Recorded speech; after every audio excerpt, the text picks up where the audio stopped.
这是一部把结局演绎到丧心病狂的电影，我无法想象竟能如此变态。有无数观众看完当场情绪崩溃，情节更是让我压抑到许久无法入睡。导演把人性的罪恶展现到了极致，99%的人绝对不想再看第二遍。而这个令无数影迷情绪失控的剧情，竟然是根据真实案件改编。如果你心理承受能力比较差，千万不要好奇去看原片。故事开始既视高能，一对小情侣周末来到湖边露营，不料在湖边也遇到了一群熊孩子。可没想到熊孩子们不仅偷窥女人，还多次黯然挑逗，并且放出狗子对女人不停的骚扰。于是身旁的男友终于忍不住 Guys, do us a favor and turn the music down.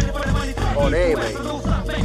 Turn your sounds down, On please. air, mate. 可对方的态度却极其嚣张，男人直接关掉了他们的录音机。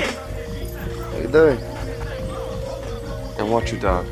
He's scaring my girlfriend. 说完，男人就转头离开了。天真的情侣以为这件事会就此结束，结果就在二人准备离开的时候，却发现车胎被一个玻璃瓶给割破。很显然是那群熊孩子干的。在换好备胎后，男人直接驱车前往了附近的小镇。可这时他惊讶地发现，那群熊孩子居然早就在这等着嘲讽他们。I saw it, mate. 愤怒的男人本想冲上去给他们一点教训，不料前方却出现了路障。随后他们准备去附近吃早餐，可来到早餐店后，男人还是咽不下这口恶气，于是他向服务员打听起了熊孩子的情况。 They've been terrorizing you. They punctured my back tire. I just thought parents might want to know. Not my kids. No, I didn't mean they were your kids. Not mine. 很明显，那群熊孩子里肯定有一个是他的孩子，而也正是因为服务员的不作为，他的孩子马上就要犯下无法弥补的错误。就在两人离开餐厅后，男人突然发现了熊孩子们的自行车，于是他立刻将车给停了下来。他不顾女友的劝阻，毅然决然地朝着房子走了过去，决定去教训一下对方。结果等到男人踏进房间的那一刻，才发现屋里一个人都没有。突然，房子的主人回来了，为了不被扣上一个私闯民宅的罪名，男人赶紧躲到了楼上。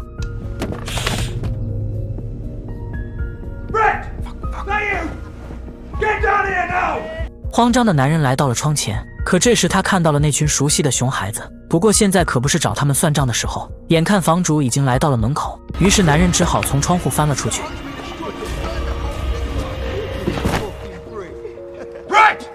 Let's go.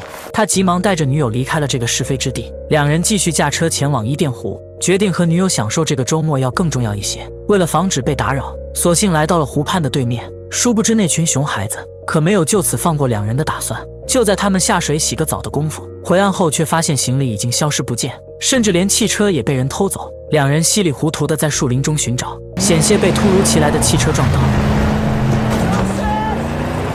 男人打眼一看，偷走他们车子的正是那群熊孩子。可还不等男人做出任何的反应，熊孩子们就扬长而去。这下男人算是彻底被惹急了，他一路跟着车子留下的痕迹，很快就找到了那群熊孩子们休息的地方。男人不想惹是生非，只希望对方能把东西归还给他。布雷特戴着麦克的墨镜，却依旧不承认自己偷东西。直到麦克听到自己的手机铃声，上前抢夺时，双方发生了争执。争抢的过程中，男人不小心用刀割断了狗子的喉咙。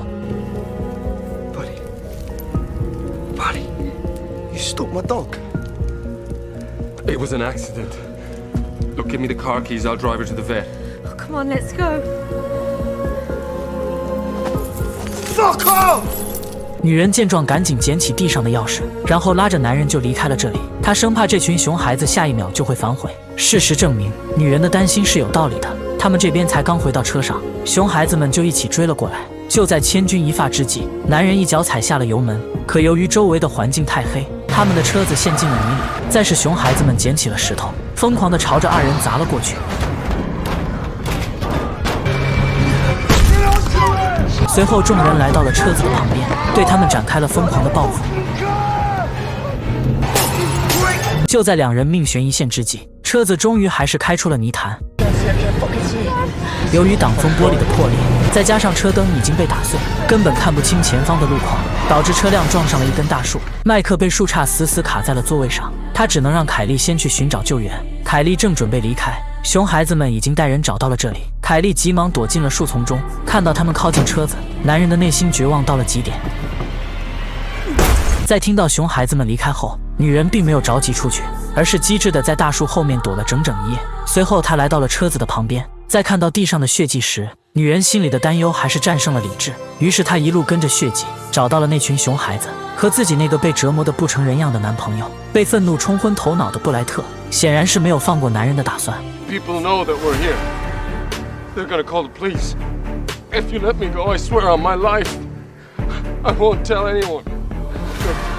Guys, come on, please, we can stop this. I fucking dog died though, didn't it? Thought there's gonna be enough here. 这时，其他的孩子们动摇了，因为男人说的很有道理。毕竟艾顿家长的毒打和进监狱相比，哪个更惨，他们还是拎得清的。听到这话的布莱特更加愤怒了。This is rash shit, man.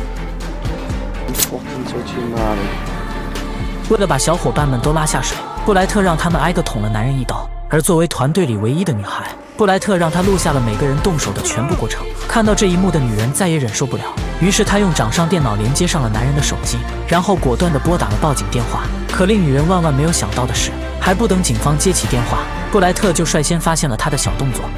Bluetooth. She's fucking here. Jenny, run! Run! 无奈之下，女人只好再次放下男朋友跑路。趁着熊孩子们去追女人的时候，男人忍痛挣脱了捆在身上的铁丝网。不过女人仅凭2条腿，根本跑不过熊孩子们的自行车。就在万分危急之下，女人捡起了一根木棍，趁着熊孩子们摔倒在地，女人赶紧朝着山坡上跑了过去。突然，女人的面前出现了一间铁皮房，顾不上多想，女人赶紧朝着房子跑了过去。虽说里边没有人，可是却有一个对讲机放在了桌子上。瞬间，女人仿佛发现了救命稻草一般，于是她顺着门缝将手伸了进去。眼看实在够不到，于是女人拿起了门后的水平尺，再次朝着对讲机伸了过去。可这时，熊孩子们追了过来。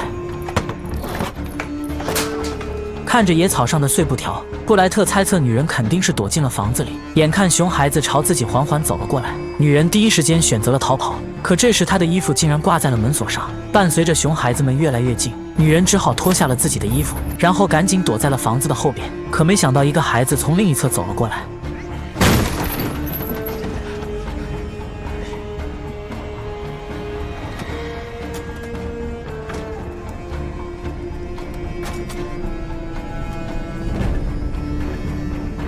突然，布莱特接到了一个电话。He's not here. Mate, this cunt's a fuck. He ain't gonna go far. Follow the blood. 此刻，男人跑回了车子的附近，可由于他强行打开后备箱，因此触发了车子的警报。男人深知留给他的时间已经不多了，于是他简单的收拾了一下急救物品，就匆忙的跑回了森林里。可身受重伤的男人哪里跑得过这群熊孩子？因此他悄悄地埋伏在了树后。当看到一个身影跑过来的时候，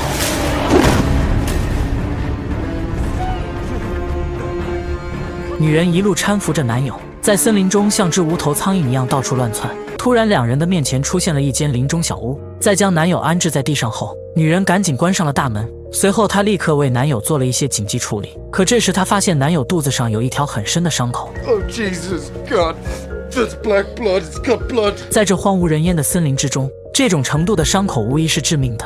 而女人现在唯一能做的，就是尽量安抚住男人的情绪。突然，女人在男友的身上发现了一枚戒指。I thought Africa for the honeymoon. Beach first, for a rest, and then safari. I don't care where we go, as long as I'm with you. 这时，熊孩子们追了过来。可就在他们闯进屋里的时候，才发现二人已经不见了踪影。就在众人一头雾水的时候，画面缓缓来到了小木屋的下方。等到熊孩子们离开后，女人将男友给拖到了岸边。可此时男人就剩下一口气了。You need blood, Steve. Oh, you're gonna die. I need to get to town. Power pylons in the rain. They must lead somewhere. 女人为了避免自己离开的时候，男友遭到熊孩子们的毒手，于是就用附近的野草将男人给盖了起来。随后，她捡起男友准备给她的求婚戒指，毅然决然地戴在了自己的手上。俗话说得好，没事千万不要得罪女人，特别是一个即将要结婚的女人，因为谁敢在他们通往幸福的道路上使绊子，那她绝对会让那个人付出惨痛的代价。女人的惨叫声吸引来了周围的熊孩子们，于是她只好不顾脚上的疼痛，拼尽全力地爬到了一旁的森林当中。看着扎进脚上的木棍，女人本想把它拔出来，可剧烈的疼痛导致她根本下不去手，于是她只好换了一个思路，在嘴上叼好一根木棍后，女人猛地将脚塞向了前面的木桩，木棍终于被拿了出来。可此时女人根本顾不上休息，因为爱人还在等待着她的救援。突然，一个熊孩子出现在了她的身边，不过这孩子跟那些可不太一样，女人曾经亲眼看到过，男孩被布莱特他们霸凌。Can you take me down? 男孩同意了，可走着走着，女人就发现了不对劲。Wait, should we be following the power lines? 男孩没有继续回答，在女人不解的注视下，男孩坐在那玩起了手机。这下女人好像意识到了什么，看着男孩唏嘘的样子， No signal. 女人一把夺过了电话。 Oh, brown cow. 原来男孩为了以后不再被霸凌，因此将女人的行踪透露给了熊孩子们。等女人再次醒来的时候，她和男友已经被绑了起来，可男友此时已经隐恨去了西北，而熊孩子们正在往他们的身上淋汽油。 We found him.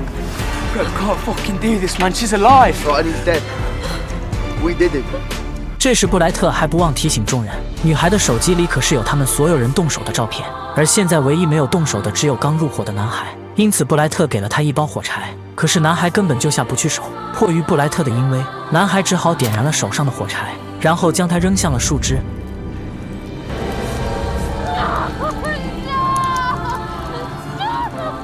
看着慢慢燃烧的二人，熊孩子们顿时露出了凝重的表情，唯有布莱特显得是格外兴奋。这时大火烧到了女人身上的绳子，女人知道她唯一逃生的机会到来了。趁着布莱特在一旁发神经的时候，女人一把挣脱了绳子。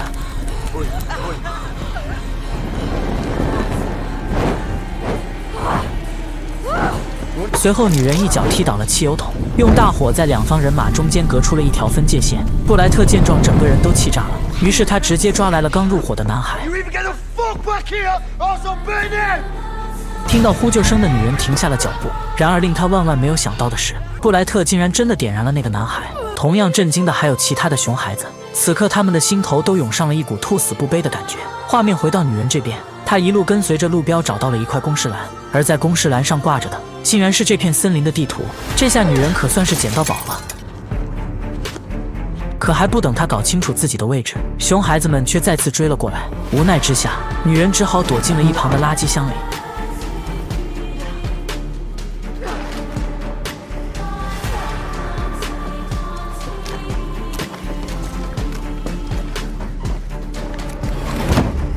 Oh, look, she's got the fucking map.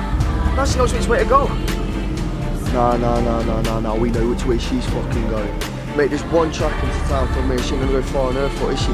突然，布莱特发现了求救信息，可由于身上没有带火柴，因此布莱特只好将信息扔进了垃圾箱里。伴随着布莱特等人离开，女人的眼神也逐渐坚毅了起来。此刻，她已经深深地意识到这群熊孩子到底有多么可怕。为了防身，女人捡起了地上的玻璃碎片。如果要想从这片森林中安全离开，那她必须要做出改变。这时，一个熊孩子出现在了她的身后。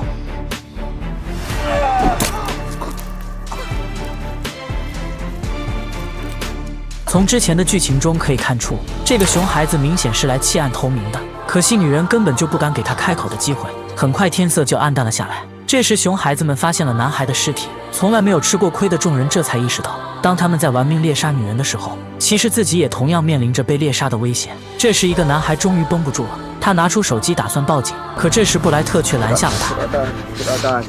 Put it down. Put it down. Put it down. Fuck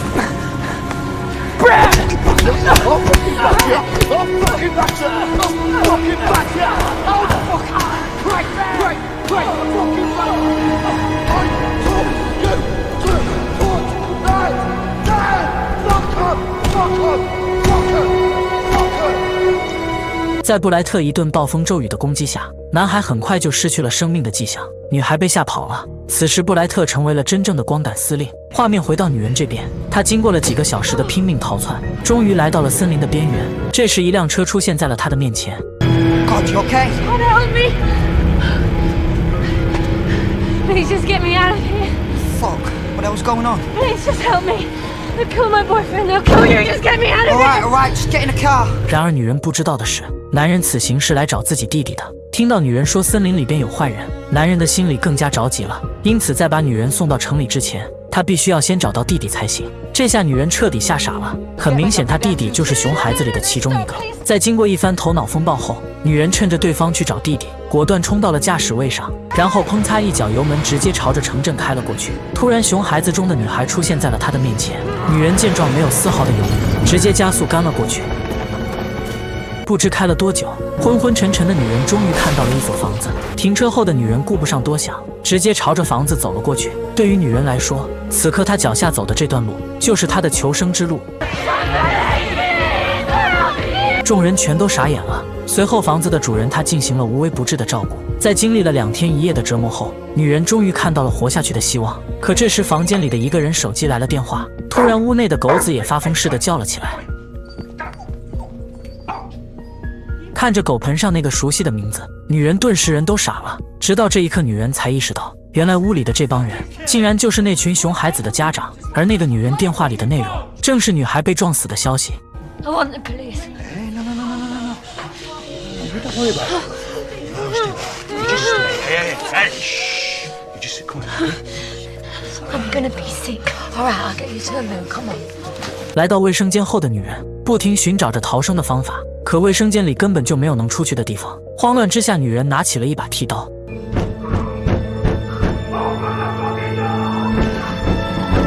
伴随着敲门声越发的激烈，女人仿佛觉得自己的生命已经走到了尽头。突然门被撞开，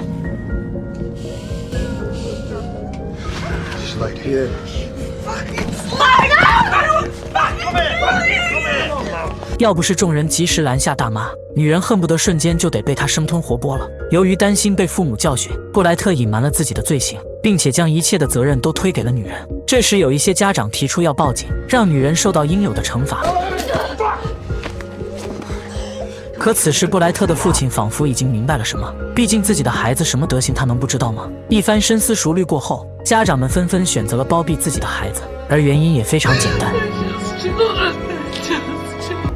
We look after our own around here. No. No, take Brett to bed. Brett, get upstairs now! Talk to me like that, you bastard. Go upstairs now.